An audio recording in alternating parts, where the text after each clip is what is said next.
Okay, so this is your slab roller now, Right. correct? This is my slab roller, and it's actually been a wonderful thing to have because it saves a lot of energy rolling back and forth. But there are actually slab rollers that you can get that are even electric, that are automatic that will roll it for you. But I have to turn this wheel.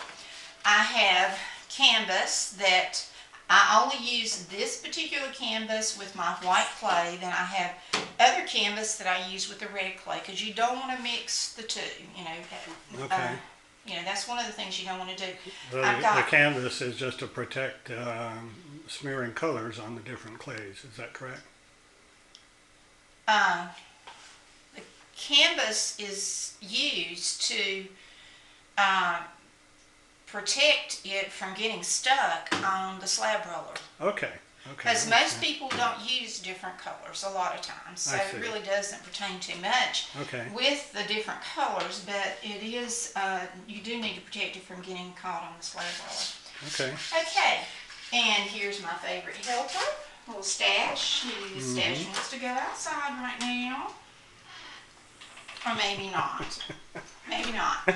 Okay, before you roll this through, you need to set the measurement. And there's a setting on both sides. I like to roll my clay 1/4 of an inch. 1/4 of an inch. Okay. And it's good if you can do it in one roll. Sometimes I have to roll back through, but I've got it placed in here.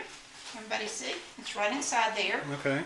I've got this. Sometimes I even flop that back, so we will do that so you can watch the process of it rolling through here.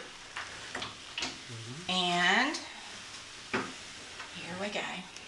Rolls right through. This is 1/4 of an inch. I'll look back out here so you can see what I've got. And here's my Wow, slab. what a nice tool. Nice tool is right. So I'll take this clay slab and bring it. Generally, a lot of times these clay slabs are a little larger than this, and I'll use a board to help transport it. But I'm just giving you an example of the tools that I basically use. I'm going to take this clay slab. I'll move this out of the way so that you can see it. I'm going to move it right over there. And at this point, I'm going to use a spreader to help smooth out the clay as well as to weave the clay together to make it nice and smooth. And most often, if it's a little piece like this, Puts a smooth surface on it. if it's a smooth surface, but you notice that I've got a little bit of a texture on the fabric. And again, I have fabric underneath where I'm working. Okay. You need something like this or it will stick to the table. Okay. Here we go.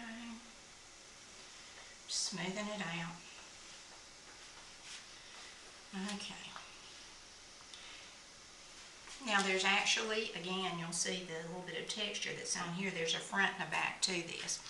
I'll take various patterns, and the first activity that I'm going to do with you will be a ringing heart, and it's a wishing heart. And this So is, that's got a bell inside it's it? got a bell inside of it, and all this I will explain to you as I do this activity. But Okay. these have bells inside of them too.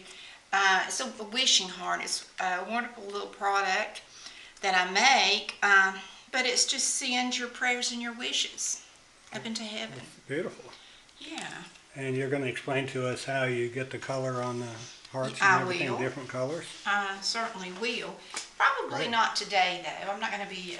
No, I'm sure we That's won't why have you're going to time have to today. watch another series of this to find out how you do that. Of course. Okay, I will lay this down. I call these my templates. It's a pattern. Most often I make them just out of stiff cardboard or some kind of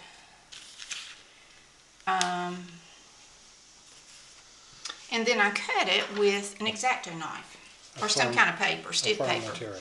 a Okay. firm material. And then I'm just going to try to keep my line straight up and down. We don't want to angle it. And cut around the pattern.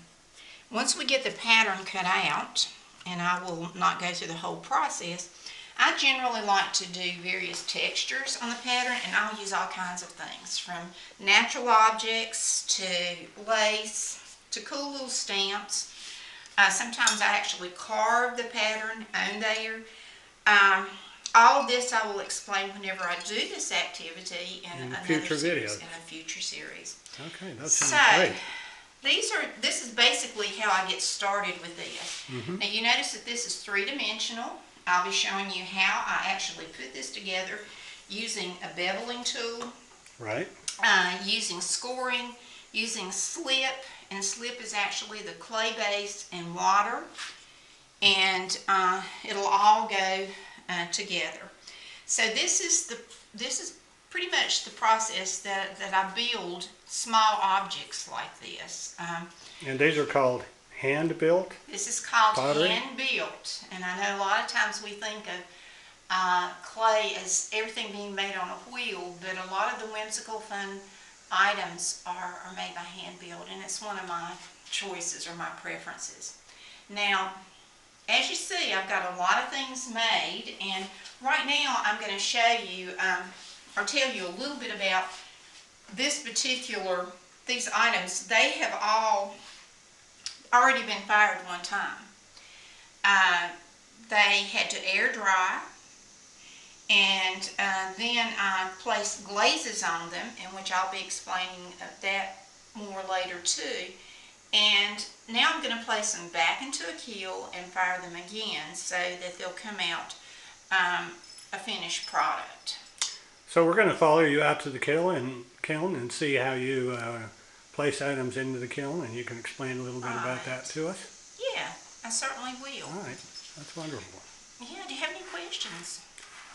Not right now. I'm sure we'll have lots of questions in future videos.